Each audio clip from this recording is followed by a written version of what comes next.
कि संसद में दहाड़ेगा जब शेर नगीने से, संसद में दहाड़ेगा जब शेर नगीने से, पूछेंगे सभी दुश्मन माथे को पसीने से।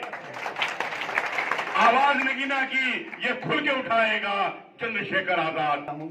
एकत्र होकर भी दरिया से जंग करते हैं, इन्हें बचाना समंदर की जिम्मेदारी है। दुआ करो कि सलामत रहे वजूद इनका, ये एक चिराग कई आंधियों पे भारी।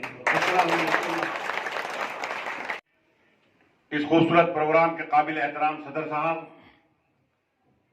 स्टेज पर मौजूद हमारे नेता, मजलूम और गरीब की आवाज, सबके लिए संघर्ष करने वाले, एक आखिरी उम्मीद, एक आखिरी दिया, आदि जनाब इज्जत माफ चंद्रशेखर आजाद साहब, और स्टेज पर मौजूद तमाम बुजुर्ग, मेरे सामने बैठे हुए हमारी माएं, बहनें और नौजवान साथियों, अपनी बात इन विचार के साथ शुरू करता हूं और मुझे ज्यादा नहीं बोलना, मुश्किल से 3-4 मिनट में अपनी बात खत्म करूंगा, क्योंकि हमें हमारे नेता को सुनना है। क्या आपको मसरत मिली, दस्तार तक रखा गया और हमें बस रौनके दरबार तक रखा गया। आपको मसरत मिली, दस्तार तक रखा गया और हमें बस रौनके दरबार तक रखा गया। वोट पाकर बन गया कोई यहां आला वजीर और किसी को दावते इफ्तार तक रखा गया। शेर मैंने इसलिए पढ़े, 4 मेरे मिसरे मैंने इसलिए कहे कि दोस्तों, इस मुल्क के आजाद होने के बाद 70 साल की तारीख उठाकर देखिए, 70 साल का इतिहास उठा करके देखिए। कोई दाढ़ी टोपी लगा करके आया, किसी ने कोई नारा दिया, किसी ने कोई नारा दिया और हमारा इस्तेसाल होता रहा, हमारा उत्पीड़न होता रहा, हम तमाम लोगों को वोट देते रहे। मैं तफसील में नहीं जाना चाहता। कोई हिंदुस्तान की पार्टी ऐसी नहीं है, सेकुलर पार्टी, जो अपने आप को कहती है कि जिसे मुसलमानों ने वोट ना दिया हो। लेकिन उन्हें बदले में क्या मिला? उन्हें बदले में मिली बेरोजगारी, उन्हें बदले में मिली नफरत, उन्हें बदले में मिला कि उनके लिए सारी आवाजें खामोश हो जाएं। मुझे याद है कि अभी एक कत्ल हुआ जुनैद और नासिर का, मुझे लगा कि इतना बड़ा कत्ल हो गया, हमारे 2 बच्चों को जिंदा जलाकर बेरहमी से मार दिया गया। तो हमारी सारी सेकुलर जो ताकतें अपने आप को कहती हैं, चाहे वो उत्तर प्रदेश में हो या उत्तर प्रदेश से बाहर हो, वो आवाज उठाएंगी, वो संसद को घेरने का काम करेगी, वो नासिर के साथ होंगी। लेकिन दोस्तों, तमाम लोग खामोश थे, सबके लफ्ज हिल गए। एक आवाज अगर उठी, वो आवाज थी चंद्रशेखर आजाद साहब की। और मेरे दोस्तों, मैं आपसे कहना चाहता हूं, ये बिजनौर और नगीना की सरजमीन है। इस सरजमीन ने बड़े बड़े नेता पैदा किए, बड़े बड़े शायर पैदा किए, बड़े बड़े क्रांतिकारी लोग पैदा किए, जंग आजादी की लड़ाई में अहम योगदान किया, और आज फिर संविधान को बचाने की लड़ाई है। अगर मुसलमान बंटवारे के अंदर यहां रुका था, तो ना गांधी के कहने पर रुका था, ना नेहरू साहब के कहने पर रुका था, ना मौलाना अबुल कलाम आजाद साहब के कहने पर रुका था। वो अगर रुका था हिंदुस्तान के अंदर, तो एक किताब को देखकर रुका था, और वो किताब थी अम्बेडकर साहब के हाथ में। उस किताब का नाम था भारत का संविधान। उसके अंदर लिखा था कि किताब तुम्हें आजादी देगी, तुम्हारे खानकाहों की हिफाजत की, तुम्हारी मस्जिदों की हिफाजत की, तुम्हें नमाज पढ़ने की आजादी इस किताब के अंदर लिखी हुई है। ये बाबा साहब ने किताब लिखी थी, वो संविधान थी। आज उसी संविधान को बचाने का वक्त है। अगर इस चुनाव के अंदर आपने अपना वोट खराब कर दिया और फिर दोबारा भारतीय जनता पार्टी आ गई, तो मेरे दोस्तों, वो संविधान नहीं बचेगा। आप अगला चुनाव नहीं देख पाओगे। और मैं तो कहना चाहता हूं, और प्रत्याशी भी चुनाव लड़ रहे हैं, मैं तफसील में नहीं जाना चाहता, तोड़ लेना। अगर उनके अंदर ये दम हो कि वो मोदी की आंख से आंख मिलाकर बात करने का उनके अंदर दम हो, तो वोट उन्हें दे देना, नहीं तो अपना वोट खराब मत करना मेरे दोस्तों। ये इलेक्शन साफ हो चुका है। अभी कोई गठबंधन की बात कर रहा था, मैंने कहा हमारा गठबंधन जनता के साथ है। वोट हमारा, वोट हम डालेंगे, सर हमारे गिने जाएंगे, और सौदेबाजी लखनऊ और दिल्ली में बैठे हुए लोग करेंगे। ये नहीं हो सकता। वोट हमारा है, हमारा अधिकार है कि हमें किसे वोट देना है। और मेरे दोस्तों, सबको तकलीफ इस बात की है कि अगर चंद्रशेखर आजाद साहब यहां से सांसद बन गए, ये अगर संसद में चले गए, तो उसके बाद ये उत्तर प्रदेश के अगले मुख्यमंत्री होंगे। आपको बताना चाहता हूं, ये थोड़ी बात नहीं है। ये आप एक सांसद भी बना रहे हैं, आप एक मुख्यमंत्री बना रहे हैं, और जो संविधान के अंदर लिखा हुआ है, तो मेरे दोस्तों, ये रास्ता दिल्ली के प्रधानमंत्री की कुर्सी तक जाता है। तो इसलिए मैं कहता हूं, आपके ये एक वोट आप नहीं डालेंगे, आप केतली का बटन नहीं दबाएंगे, आप अपनी नस्लों का मुस्तकबिल संवारेंगे। अगर आपने गलती कर दी, ये सैकड़ों साल तक हमें नुकसान का सामना होगा। मेरे दोस्तों, मैं सिर्फ इतना ही कह सकता हूं। आखिर में मैंने गाना में भी लिखा था कि संसद में दहाड़ेगा जब शेर नगीने से, संसद में दहाड़ेगा जब शेर नगीने से, पूछेंगे सभी दुश्मन माथे को पसीने से। आवाज नगीना की ये खुल के उठाएगा, चंद्रशेखर आजाद अब संसद में जाएगा, संसद में जाएगा। और जाते हैं हमारे बाद में आते हैं, बाद ऐसा नेता होता आते ही नहीं लौट के, जो जीत गया जीत गया। मैं चंद्रशेखर के लिए एक शेर अर्ज कर रहा हूँ।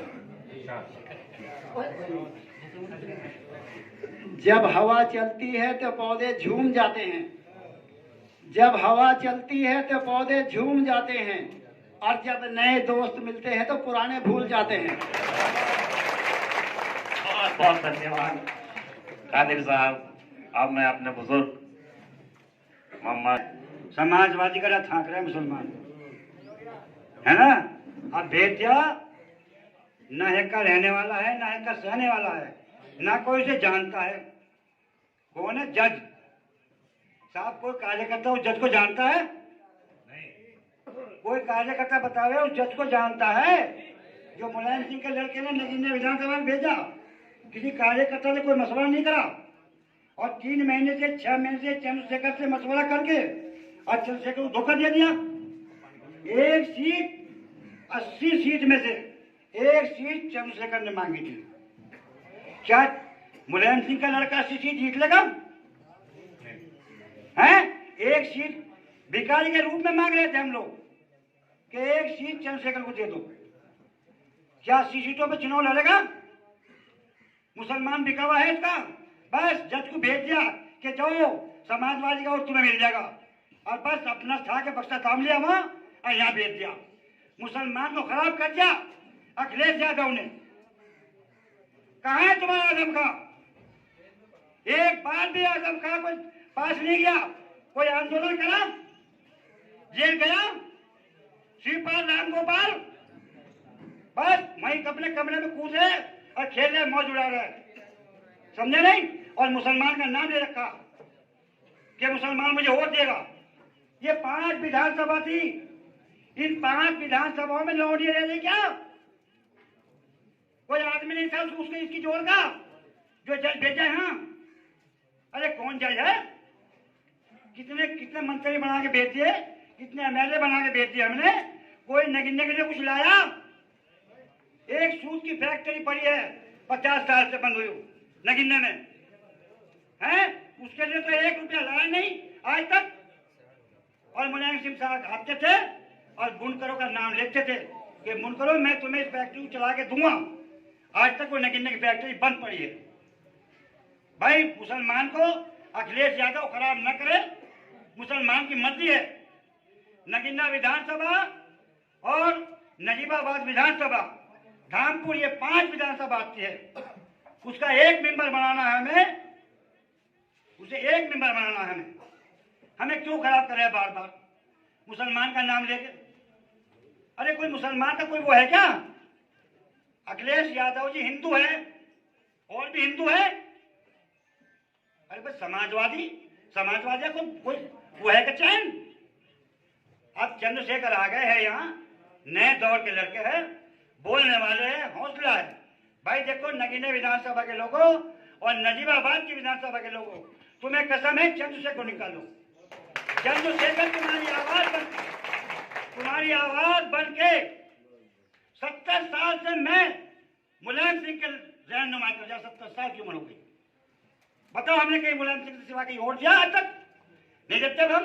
मर्जी हमारी जोड़ का आदमी आ गया, संसद में बोलने वाला आ गया, आवाज को उठाने वाला आ गया, हर जगह जाता है।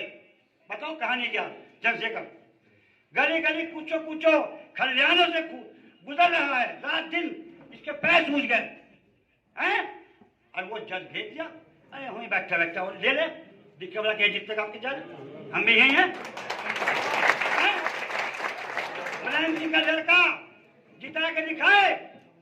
हम जब जाने नगीना विधानसभा पे, मैं यहाँ से कह जाऊं, उस पर लगा दो नाक पे, करो।